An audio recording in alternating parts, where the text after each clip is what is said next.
Ton premier album s'appelle Être. Quelle est la philosophie derrière ce titre-là? En fait, ça retrace ma dualité, entre guillemets, entre la France et l'Australie. Cette double culture dans laquelle j'ai pu grandir. Et mon père est français, ma mère australienne. Donc, c'était important pour moi de raconter tout ça, en fait. Cette espèce de passage de l'enfance vers l'adulte, en fait, être pour s'affirmer. Donc voilà, c'est un album de jeune garçon qui devient adulte et qui raconte cette rencontre avec sa mère quand il avait 15 ans. D'accord. Alors, tu as fait le choix de chanter en franglais. En franglais, c'est-à-dire, pour moi, de temps en temps, tu chantes en français, après en anglais. Après, c'est étonnant parce que ça fait un beau mélange des deux quand même. Est-ce que tu feras toujours de la sorte? Et écoute, je me pose pas vraiment la question, c'est-à-dire que pour moi, ça vient assez spontanément d'écrire en anglais et en français. Après, il y a quelques chansons qui s'y prêtaient, c'est-à-dire notamment I Believe, la chanson s'adresse à ma mère en fait, et ces questions que j'ai pu me poser étant plus jeune. Donc les couplets sont en français parce que c'est des questions que je me posais personnellement étant plus jeune, et les refrains sont en anglais parce que je m'adresse à elle. Et donc voilà, en fait, il y a plein de petites choses comme ça qui font que c'était nécessaire pour moi de parler anglais et français sur ce disque. Mais bien souvent, je me laissais juste la spontanéité voilà, de mes pensées. Ça m'arrive de rêver en anglais, ça m'arrive de rêver en français, donc voilà, c'est comme ça que ça se passe. Ok, d'accord. Quelles influences t'ont permis de créer ton propre style? Bah, on est toujours influencé par toute la musique qu'on écoute. Et puis aujourd'hui, avec le digital, l'accès à Internet, tout ça et tout, on a très facilement plein de playlists avec plein de titres différents, de plein de genres différents. À l'époque, je pense à l'époque de mon père, par exemple, c'était plus on allait acheter un CD, on allait saigner le CD. Mais aujourd'hui, on a des playlists de un titre d'un artiste, puis un d'un autre. En fait, on peut facilement se retrouver avec une playlist où il y a de la soul, du reggae et de la dance, des choses comme ça, en fait, ultra mélangées. Donc pour moi, c'est un mix de tout ça, de tout ce que j'écoute en soirée ou dans la vie de tous les jours, qui ont produit voilà cette espèce de mélange et ce style, ou je sais pas si on peut appeler ça un style, qui est sur cet album. En ce moment, euh, En ce moment, il y a beaucoup de choses. Il y a toujours, ouais, toujours Radiohead que j'écoute beaucoup. Il y a James Blake, qui est un artiste anglais de musique électronique que je trouve vraiment chouette. Glass Animals que j'écoute beaucoup. Et c'est vrai que c'est beaucoup axé anglais quand même. J'écoute pas beaucoup de musique française en ce moment, mais je vais essayer d'y revenir bientôt là. Alors moi, je t'ai connu par rapport à la collaboration que tu as fait avec Jean-Louis Aubert. Peux-tu nous en dire un peu plus? Comment s'est passée cette rencontre? Elle est venue super, encore une fois, spontanément, dans la mesure où je revenais tout juste d'Australie. Donc j'avais rencontré Bénédicte Schmidt du studio Labomatique à Paris qui souhaitait enregistrer les titres de mon album. Parce qu'elle avait entendu les maquettes et tout ça, elle avait aimé la sensibilité, elle s'est dit j'aimerais vraiment produire la suite. Donc j'ai dit avec plaisir. Et en fait, c'est un studio dans lequel Jean-Louis avait déjà pas mal enregistré avant, il a fait des albums là-bas. Et moi, j'ai phasé devant un de ces disques d'or dans le studio et j'ai dit ce serait incroyable pour moi de rencontrer cette personne parce que souvent quand on voit quelqu'un qu'on connaît pas forcément, enfin, ça m'est déjà arrivé, quand on voit quelqu'un sur une image en fait qu'on connaît pas forcément, elle nous paraît familière, elle nous paraît genre on se dit ah putain on serait potes quoi. Enfin bizarrement il y a un truc qui se fait dans les yeux ou je sais pas dans un truc qui fait que il y a une simplicité, une gentillesse qui s'en dégage et je trouve que de ce personnage-là, Jean-Louis Aubert, c'est quelqu'un de très simple et très gentil. Et du coup, la rencontre a été incroyable. Donc en fait, Bénédicte, elle lui a envoyé des maquettes voilà, sans même me demander. Et elle m'a dit, écoute, il y a Jean-Luc qui a répondu en mode, bah il a envie de te rencontrer. Mais en l'espace de 24 heures, quoi. C'est-à-dire que même pas la veille au soir, elle m'avait rien dit. On avait fait juste un titre qu'on avait enregistré. Et le lendemain, à midi, il y avait Jean-Louis qui était dans le studio. Et je fais, ok. J'avais juste lâché cette phrase-là par hasard. Et Jean-Louis était là. Et en fait, on était au début très timides l'un l'autre, parce qu'on est quand même deux personnes assez timides. Ça se voit peut-être pas, mais je suis assez timide.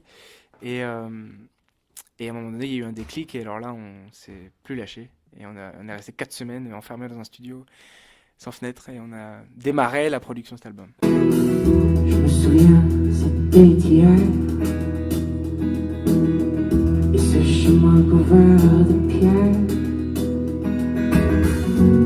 souviens, c'était dimanche. Mes habits s'accrochaient aux branches. Et sur le mur courait le lien, comme ombre sur tes paupières. Je me rappelle ta peau blanche, plus courte que tes hanches.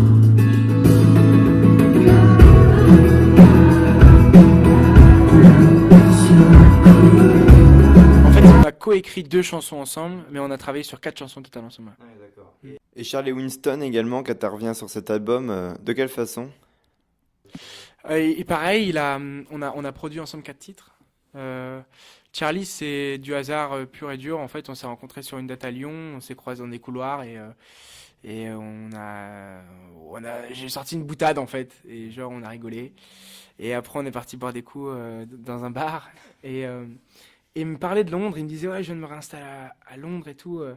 Et moi, j'avais jamais été à Londres à l'époque. Donc, il me disait, bah, faut que tu viennes un week-end, passe un week-end et tout. Donc, c'est ce que j'ai fait. Je suis venu un week-end. Il m'a fait visiter Londres et tout. C'était fantastique. Et puis un soir, on a été dans un de ses pubs préférés et on est ressorti assez tard. Et en fait, on est allé dans son studio. Et de là est née A Light, qui est une chanson qui s'est retrouvée sur son album. Et c'était absolument incroyable de faire ce truc-là ensemble. C'était pas du tout prévu. Et donc, on a tellement kiffé travailler ensemble qu'il s'est dit, bah, on va continuer. T'as des titres à produire? Je fais, ouais, ouais. Et donc, du coup, bon, bah, là, je suis resté à Londres en fait pendant quasiment 3 mois et demi et on a bossé comme ça. Le public français t'a connu avec un duo avec un artiste belge, Noah Moon. Et Noah Moon, ouais. Que du coup, tu as envie de faire des duos prochainement. Ah, j'adorerais. Pour moi, j'adore en plus. L'avantage des duos, c'est qu'on peut mêler 2 univers totalement différents ensemble et pour une chanson. Et Paradise, en fait, c'est un registre qui n'est pas le mien, mais j'ai adoré me prêter au jeu de chanter sur son album et tout ça et tout. Et on a kiffé quoi, chanter cette chanson devant des gens qui la connaissaient un petit peu et tout. Donc c'était chouette. C'était une première expérience de tournée aussi. J'ai eu ma première expérience de tournée française avec Noah Moon. Walking in this way, just to see.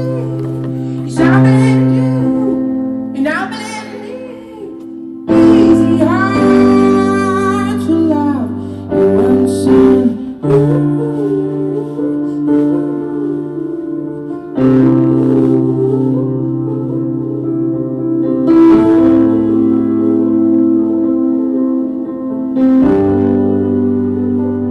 Donc là, à court terme, j'imagine, ton projet, c'est de défendre l'album en tournée. Après, est-ce que toi, tu comptes mettre ton talent au service d'autres artistes français ou autres, composer pour eux et éventuellement produire? Euh, j'adorerais me mettre au talent au service d'autres artistes. J'essaye de le faire.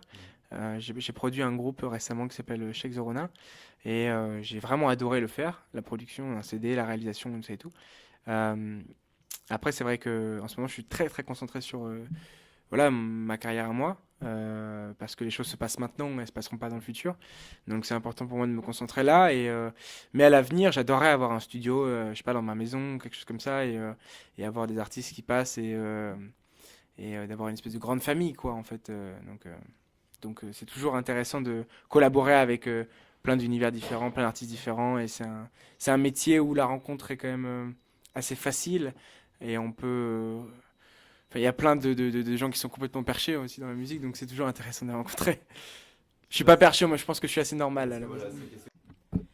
Alors, question bonus pour en savoir un peu plus sur toi. Donc, tu arrives sur une île déserte, hein, me demande pas pourquoi, tu arrives complètement par accident.